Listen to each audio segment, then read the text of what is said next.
मासूम दरिंदा पार्ट 10। पहले 9 पार्ट पढ़ने ज़रूरी हैं।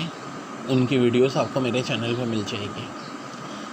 अचानक उकब से सेटेलाइट का दायरा उन पर पड़ा और साथ ही किसी औरत की गिरजदार आवाज़ सुनाई दी। अपनी जगह से कोई चुम्बिश भी न करना, स्टेन गन का रुख तुम्हारी तरफ ये छलनी होकर रह जाओगे।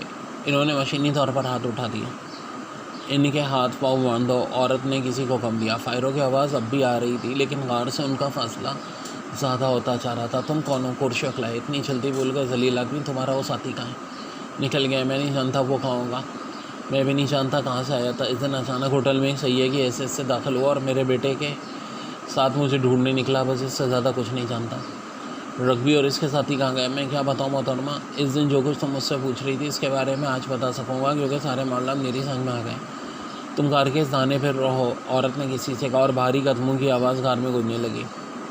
तुम लोग इधर कहाँ से आ गए? लेकिन इसकी बात का जवाब देने के बजाय औरत ने कुर्शों से कहा कि वो जो कुछ कहना चाहता है जल्दी कह डाले। कुर्शों से वही बताने लगा जो उससे पहले इमरान को बताता रहा था। उसके खामोश होती औरत बोली, तो रील इस अजनबी के पास है। मैं कुछ नहीं जानता मोहतरमा। मेरे इल्म के मुताबिक रील तो रग्बी के हाथों ही ज़ाया हो गई थी। मैं उसे तस्लीम नहीं कर सकती। तुम होटल से यहाँ क्यों भागे? और रग्बी और इसके साथी हम पर तशद्दुद करने का इरादा रखते थे। इनका भी ये ख्याल है कि अजनबी मेरा कोई ख़ास आदमी। हालांकि इस दिन से पहले मैंने कभी इसकी शक्ल नहीं देखी। तुम्हारा कोई बॉयफ्रेंड है क्या? औरत ने सोनिया से पूछा। क्या तुमने सुना नहीं? वो गाँव की ऐसे हमारे होटल में दाखिल हुआ था। सुन लिया, लेकिन इस पर यकीन करने को तैयार नहीं हो। मत करो यकीन। खामोश रहो लड़की, वरना ज़ुबान गिद्दी से खींच ली जाएगी, किसी मर्द ने कहा। बहरहाल उनके हाथ पैर बांध दिए गए। फिर इन्हें कोशे में डालकर उनके सामान की तलाशी शुरू कर दी गई। आखिर ये लोग इधर आए इधर कहाँ से? बहुत ज़्यादा तजुर्बेकार सिपाही इस बात का जवाब ना दे सकेंगे। मुझे पूछो, दरअसल भेड़ियों का भट्ट है, इसलिए हो सकता है दूसरी तरफ इसका कोई और दाना भी हो जिसका इल्म दूसरे बेहद तजुर्बेकार सिपाही को ना हो सका। तो नहीं, खामोश रहो वरना तुम्हारा गला घोट दूँगा। कोर्टे से बोला। इतने तजुर्बेकार भी नहीं हो कि बंदे हुए हाथ से मेरा गला घोट सको। खुदा के लिए टोनी खामोश रहो। हम ड्राइंग रूम में नहीं बैठे। रिहाई की तदबीर सोचो। इसके अलावा और कोई तदबीर नहीं हो सकी कि सच्ची बात कह दी जाए। ज़ुबान बंद रखो वरना अच्छा नहीं होगा। कोरशो खूनखार लहजे में बोला। फिर खामोशी छा गई। फायरों की आवाज़ भी नहीं आ रही थी। इन्होंने सारी मोमबत्तियाँ रोशन कर दी थी और नया इत्मीनान से एक एक चीज़ उलट पुलट रहे थे। औरत समेत 5 मर्द थे।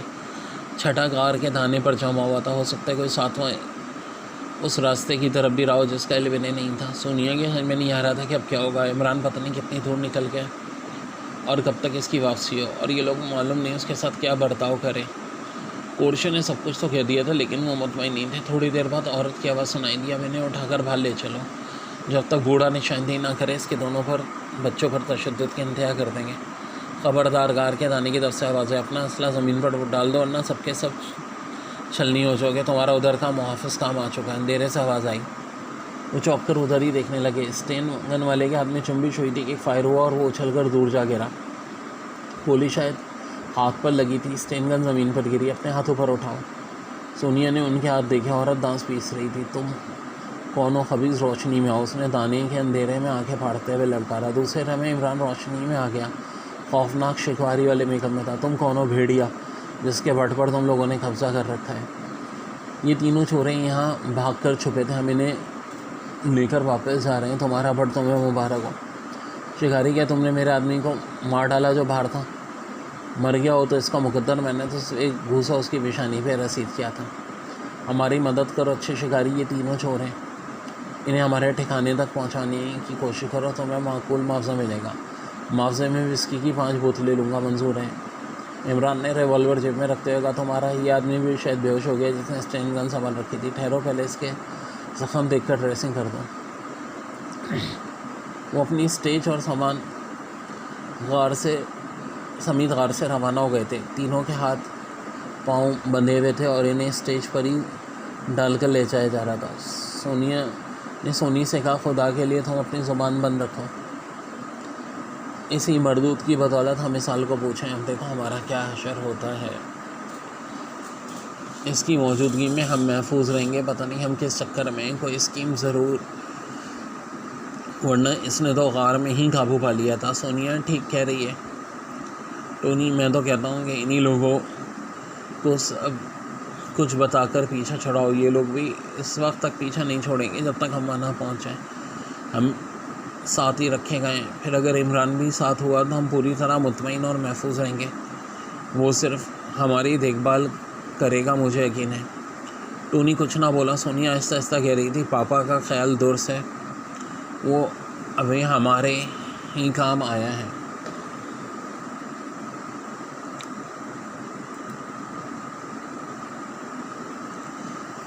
वो सावत तवील नहीं थी। जल्दी वो एक कार में दाखिल हुए थे जिसके अंदर पेट्रोमैक्स की तेज़ रोशनी फैली हुई थी। कार के अंदर पहुंचकर औरत ने अपने साथियों से कहा, अब इस खबीस को 5 बोतल विस्की की दे दो। एडगर, तुम ये काम करोगे? एक कवि एकल आदमी मुक्का ताने में आगे बढ़ा। ठहरो, मैंने तुम पर एतमाद किया था, वरना तुम लोग यहाँ तक हरगिज़ ना पहुँचते। औरत हंसकर बोली, एडगर इन्हीं 5 आदमियों में से था जिनके नरके से उस दिन तुम इन दोनों भाइयों को निकाल कर ले गए थे। लिहाजा तुम्हें किसी तरह माफ़ नहीं करेगा। क्यों एडगर, यही था ना? हाँ मदाम। एडगर गुर्राए और इमरान पर झपट पड़ा। इमरान गाफिल नहीं था।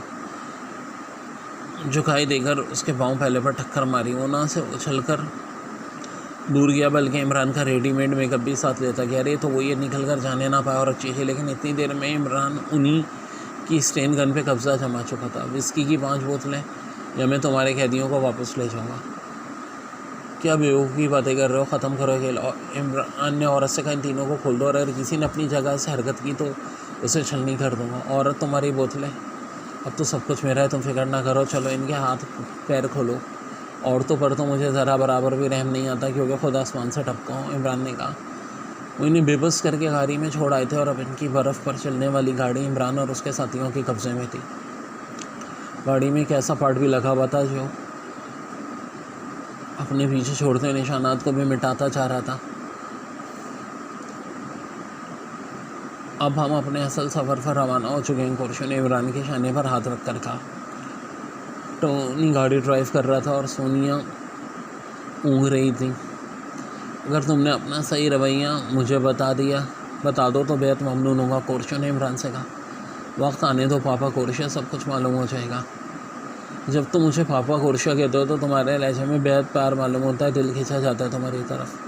तो तुम इसे अपना बेटा बना लो और मुझे किसी घट में धक्का दे दो। टोनी घुर्राया। हरकतें तो तुम्हारी ऐसी हैं और खौफनाक है, मगर तुम कहाँ से नाजिल हो गए हम पर? टोनी ने इमरान से कहा। टोनी, तुमने फिर फजूल बातें शुरू कर दी। कोरशो ने टोनी से कहा, इसी झोपड़ी की तरफ ले चलो जहाँ दिन उन्होंने मुझे घेरा था। वहाँ से शुमाल मगरिब की तरफ गाड़ी मोड़कर बस चलते ही रहना। इनसे पूछो कि इसने हमें कार के दूसरे थाने के मुतालिक क्यों नहीं बताया था। बता देता तो लोग इतनी आसानी से फंस जाते हैं। इनके पास मैं गाड़ी देख चुका था और इसे किसी न किसी ने हासिल करना चाहता था। दूसरे थाने के करीब एक मोमबत्ती जलाकर रख दी थी और हमें छोड़कर चले गए थे। सोनिया ने शिकवा किया। हरगिज़ नहीं, मैंने सिर्फ एक फायर करके दोनों पार्टियों को लड़ा दिया था और ख़ुद गार के करीब ही रहा था। दूसरी पार्टी के शायद 2 आदमी और काम आ गए, क्योंकि गार में से 9 अदद दिखाई दिए थे। लड़के, तुम एक दानिशमंद सिपाही हो, कोरशो ने कहा। बस करो पापा, और ना मैं गाड़ी से छलक ला दूँगा। टोनी चलकर बोला और सोनिया हंस पड़ी। हंस रही हो, शर्म नहीं आती? सोनिया, तुम खामोश रहो। हाँ और क्या, इमरान सर हिलाकर बोला। टोनी को ख़जाने के ख्वाब देखने में ने दो, मेरा नाम मत लो, समझे? टोनी ने इमरान से गुस्से में कहा। और अगर मैं तुम्हारे हक़ में अपने हिस्से से दस्तबरदार हो जाऊँ तो ये तुम्हें अपने सर हाथों बैठा लेगा। हालांकि वहाँ तक पहुँचने जाने के बाद तो हम तीनों को मार डालने की कोशिश करोगे। टोनी ने कहा। ये हुई ना बात? सोनी हंस पड़ी। इस तरह रोना भी पड़ेगा तुमको, देख लेना। तुमसे कहूँगी कि मेरे आंसू खुश कर दो। इमरान, तुम बुरा मत मानना, टोनी दिल का बुरा नहीं है, सिर्फ कमज़ोर हिसाब रखता है। कोरशो ने कहा। मैं समझता हूँ। इमरान ने कहा। ना सिर्फ समझते हो बल्कि दूसरों की कमज़ोरियों से फ़ायदा भी उठाना जानते हो। टोनी ने कहा। इस बार कोई कुछ नहीं बोला। गाड़ी मामूली रफ्तार से चल रही थी। थोड़ी देर बाद सोनिया बोली, ईंधन ख़त्म हो गया तो क्या करेंगे? बहुत ईंधन है, मैं चेक कर चुका हूँ। ज़रा ध्यान रखना, हम गलत तो नहीं जा रहे। कोरशो बोला। अभी तक चौपड़ी पर नहीं आया था, वो बाएं जाने में देख रहा हूँ। उसकी दानी तरफ से निकल जाना, सीधे मुड़े बगैर 90 डिग्री के ज़ाविये पे। ठहर जाओ टोनी, इमरान बोला। गाड़ी रोक दो, मुझे ऐसा महसूस हो रहा है कि हमारी राह रोकी जा रही है। क्यों बकवास कर रहे हो? कौन है यहाँ? जो कुछ कहा जा रहा है टोनी, मुझे इसकी सलाहियतों पर एतमाद है। कोरशो ने गुस्से में कहा। अच्छी बात है, टोनी ने कहा। लेकिन उसका लहजा अच्छा नहीं था। इमरान गाड़ी से कूद गया। वो सब इसी तरह बैठे रहे कोर्शो इमरान से कुछ पूछने के लिए उड़ लाए थे, लेकिन वो उसे दिखाई नहीं दिया। शायद बहुत ही बेमसी की मौत हमारा मुकद्दर हो चुकी है। ये तुम्हारी ही दरियाफ्त है, मेरी नहीं। वो तुम्हारे ही तवस्सुत से मुझ तक पहुंचा था, कोर्शो ने टोनी से कहा। मेरी समझ में नहीं आता आखिर इन सब बातों से क्या फ़ायदा। हाँ, अगर हम चाहें तो यहीं से वापस जा सकते हैं। अगर रुकबी को दुश्मन ना बना या होता तो ज़रूर जा सकते थे। अच्छा बस अब खामोश रहो। वो देखो उधर वो क्या चीज़ हरकत कर रही है। सोनिया एक जानिब हाथ हिलाकर बोली। भेड़िया होगा, कोर्शो ने कहा। टोनी राइफल मुझे देना। फिर तो इन्हें चारों तरफ मुतर्रिक साइन नज़र आने लगे और एक उचीली आवाज़ सुनाई दी। गाड़ी से उतर जाओ वरना मारे जाओगे। देखा तुमने, चाहे गाड़ी के गिर्द घेरा तंग कर रहे थे। बचाओ की कोई सूरत नहीं है, बस उतराओ गाड़ी से। फिर कहा गया, वो गाफिल ना होगा। कोर्शो आहिस्ता से बोला। जो कुछ कहा जा रहा है वही करो। तीनों गाड़ी से उतरकर एक तरफ खड़े हो गए। टोनी आहिस्ता आहिस्ता गालियाँ बक रहा था। खामोश रहो। इन्हें ना मालूम होने पाए कि इमरान हमारे साथ था।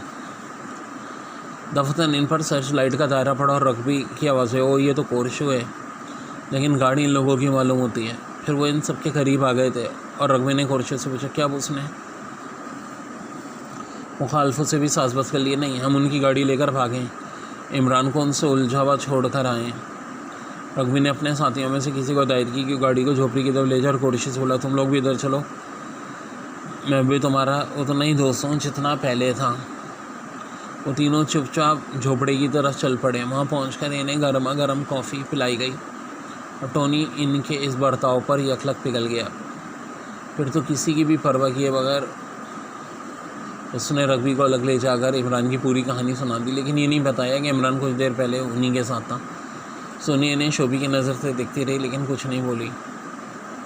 कुछ देर बाद वो लोग पलट कर वापस आ गए। कोर्शो रग्बी मुस्कुरा कर बोला, मुझे खुशी है कि तुम्हारा बेटा बहुत ज़हीन, मामला फ़हम और अक्लमंद है। हो सकता है, कोर्शो बेजारी से बोला, मैंने कभी ऐसा महसूस नहीं किया। सोनिया ने भी टोनी को घूर के देखा, लेकिन वो उनकी तरफ मुतवज्जो नहीं था। लाओ निकालो कोर्शो याददाश्तें जो तुमने नोट की थी। हमारी दोस्ती फिर इसी जगह से शुरू हो जाएगी जहाँ ख़त्म हुई थी। कोर्शो के चेहरे पे किसी किस्म का जज्बाती तय्योर नहीं था, अलबत्ता सोनिया दांत पीसती रही थी। कोर्शो ने चुपचाप कागजात जेब से निकाले और रग्बी के हवाले कर दिया। रग्बी देर तक उसे देखता रहा, फिर बोला, याददाश्त तहरीर का मतलब है कि तुम्हारी ज़ुबानी रहनुमाई की भी ज़रूरत पेश आएगी। मुझे तो माफ़ी कर दो, मैं अपने बच्चे समेत वापस जाना चाहता हूँ। ये कैसे हो सकता है दोस्त? मंजिल के करीब पहुँचकर पलट जाओगे? नहीं, ये नहीं हो सकता। अपनी आंखों से देखने की खुशी और होती है। मुझे कुछ भी नहीं चाहिए मिस्टर रग्बी, मुझे तो चाहिए दफादन, टोनी गुस्से में बोला। तो फिर तुम जाओ जहन्नुम में। कोर्शो को राय इसकी आंखों से नफरत का जहर झलक रहा था। सवाल तो एक, तुम्हारी मर्ज़ी के और वापस कैसे जाओगे? रग्बी ने हंसकर कहा।